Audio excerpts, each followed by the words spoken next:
Sapiens, कैसे हैं आप सब। आज हम साइंस का एक बहुत इंपॉर्टेंट चैप्टर स्टार्ट करने वाले हैं, फोर्स एंड प्रेशर।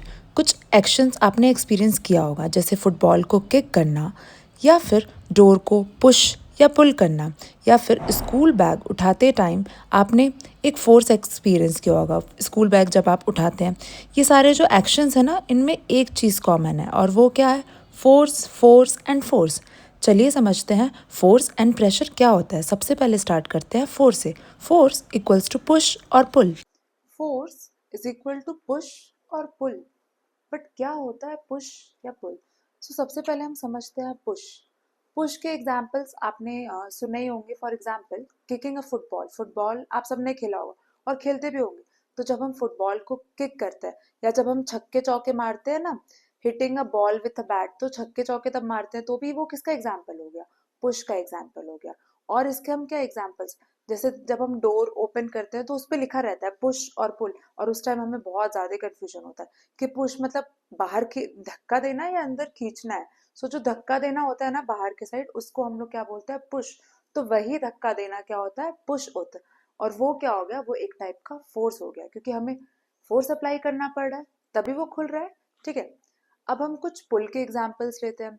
पुल के एग्जाम्पल्स लेते हैं, जैसे हम कोई हैवी वेट लिफ्ट करते हैं, ठीक है, या डंबल्स में एक्सरसाइज, जिम में जब हम एक्सरसाइज करते हैं तो डंबल्स उठाते हैं, तो उस टाइम पे भी हम ऐसे ऐसे करके पुल करते हैं ना, तो फिर वो क्या हो गया? वो एक पुल का एग्जाम्पल हो गया। या तब आप भारी बकेट उठाओगे, या फिर आपने देखा होगा कि पुराने टाइम में लोग कुएं से पानी निकालते थे, तो कैसे निकालते? ऐसे रोप को ऐसे ऐसे खींचते थे और पानी आते रहता था।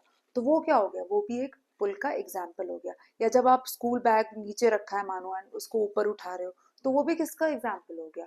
पुल का एग्जाम्पल हो गया। सो पुश और pull is called force. Now will write down the definition of force. ये बहुत कॉमन डेफिनेशन है, बट हमें कभी समझ में नहीं आती है। अ फोर्स इज अ पुल और पुश। अब आपको पुल और पुश का मीनिंग आई होप क्लियर हो गया होगा। काफी इजी है। पुल और पुश ये हम बचपन से पढ़ते आते हैं, बट एक्चुअल में नहीं समझ में आता है कि होता क्या है। Force is a pull or push of an object and it is an vector quantity. It is an vector quantity. ये एक वेक्टर क्वांटिटी होती है। Its SI unit is Newton. ठीक है।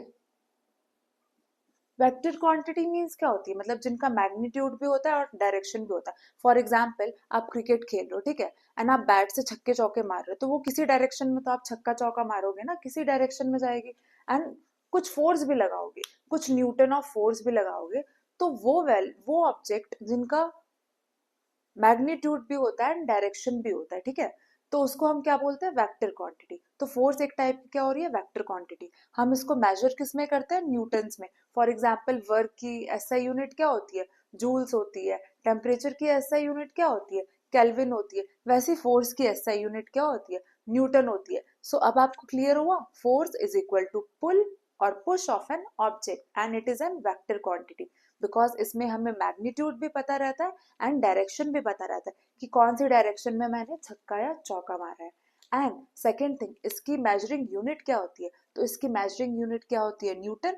एंड उसको हम किससे डिनोट करते हैं? कैपिटल एन से। अब आप सोचेंगे, बट मैम हमें फोर्स पढ़ना क्यों पड़ रहा है? बस एग्जाम में आता है इसीलिए पढ़ना पड़ रहा है? नहीं, बट मैं आपको बताऊंगी कि फोर्स रियल लाइफ में कैसे काम करता है। Effects of forces. The next one is effects of forces. चलिए इसको एक एग्जाम्पल से समझते हैं। सपोज एक फुटबॉल लेते हैं, वही फुटबॉल ली मैंने, मेरे सामने एक फुटबॉल है, मैं उसको किक करूंगी तो क्या होगा? ऑब्वियसली फुटबॉल मूव कर देगी। ठीक है। रेस्ट पोजीशन से फुटबॉल कैसे में आ गई? मोशन में आ गई। तो क्या हुआ? मतलब फोर्स अप्लाई करने से जो ऑब्जेक्ट रेस्ट पे है वो मोशन पे आ रहा है। The first effect is rest to motion. Rest to motion. अब सोचो, सेम फुटबॉल है एंड वो ऑलरेडी मोशन में है, आपके फ्रेंड ने आपको फुटबॉल दी, ऑलरेडी मोशन में है, तो आप क्या फोर्स लगा के उसको स्टॉप कर सकते हो? ऑब्वियसली कर सकते हैं। So motion to rest, motion to rest. Next क्या है, क्या आप डायरेक्शन भी चेंज कर सकते हो? देखते हैं। सपोज आप दो टीम है, टीम ए है, टीम बी है, आप टीम ए के प्लेयर हो, ठीक है, एंड आपके पास फुटबॉल है, एंड टीम ए के आपके अदर्स जो प्लेयर हैं वो लेफ्ट हैंड साइड में खड़े हैं, तो आप फुटबॉल किस साइड में दोगे, किस डायरेक्शन में दोगे? लेफ्ट साइड में दोगे। तो आप फोर्स अप्लाई करोगे एंड फुटबॉल कौन से डायरेक्शन में जाएगी? लेफ्ट डायरेक्शन में जाएगी। तो क्या हम फोर्स अप्लाई करके डायरेक्शन चेंज कर सकते हैं? ऑब्वियसली कर सकते हैं। So third one is direction, changes the direction, changes the direction. Next one is, क्या स्पीड भी चेंज कर सकते हैं? ठीक है, चलिए इसका भी एग्जाम्पल लगा। सपोज फुटबॉल आपके पास आ रही है, ठीक है, वो आ रही है एंड अगर आपको उसको काफी दूर तक आपको गोल करना है, ठीक है, तो फिर अगर आपको गोल करना है एंड आप यहाँ पे खड़े हैं, आपने डिस्टेंस देख लिया, तो आप उसको बहुत जोर से मारोगे, बहुत ज्यादा फोर्स अप्लाई करोगे, सो फिर उसकी स्पीड बढ़ेगी एंड स्पीड बढ़ेगी तो फिर वो बहुत ज्यादा डिस्टेंस कवर करेगी एंड आपके जो आपका गोल, जो आपका टारगेट है वो वहां पे चली जाएगी एंड आपका गोल हो जाएगा। सो फिर ये वाला पॉइंट कवर हो जाता है। Changes the speed. अब नेक्स्ट हम देखेंगे कि क्या फोर्स से शेप भी चेंज हो सकती है। ठीक है, इसका एग्जाम्पल लेते हैं कि क्ले से बचपन में हम सबने खेला होगा, या फिर आटा गूंथना भी देखा होगा, आपकी मम्मी जब आटा गूंथती है, तो आटा गूंथने के बाद जब डो बन जाता है, उसकी जब हम रोटी बनाते हैं, तो हम रोटी को एक गोल शेप देते हैं, या पराठा बनाते हैं तो ट्रायंगल शेप देते हैं।